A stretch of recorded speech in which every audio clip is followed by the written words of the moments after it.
বন্ধুরা, এই যে আমার হাতে এই যে সবুজ রঙের যে পাতা দেখতে পাচ্ছেন, এটা কিন্তু মালঞ্চ শাক। আপনারা অবশ্যই মালঞ্চ শাকের নাম শুনেছেন। এটা কিন্তু বাজার কিনতে পাওয়া যায় না।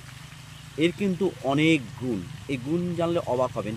বিশেষ করে এর মধ্যে ভিটামিন সি এবং ভিটামিন এ ভরপুর মাত্রায় থাকার কারণে আমাদের চোখের দৃষ্টিশক্তি বৃদ্ধি পায়।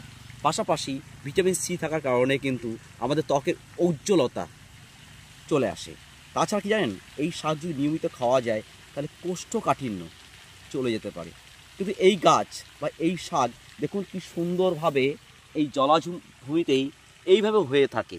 আমি একটু দেখাতে বলবো, এইভাবে হয়ে থাকে। কিন্তু এটা কিন্তু আপনি যদি নিয়মিত খেতে পারেন তাহলে কিন্তু বিশেষ উপকার পাবেন। তো এই শাককে শুধু মালঞ্চ শাক নয়, একে শান্তি শাক, আবার বার্মা শাকও বলা হয়, আর হিঞ্চে শাক এটাও বলা হয়। তো দেখলেন তো আমাদের কাছে এই মালঞ্চ শাক কত গুণ। ধন্যবাদ, ভালো থাকবেন।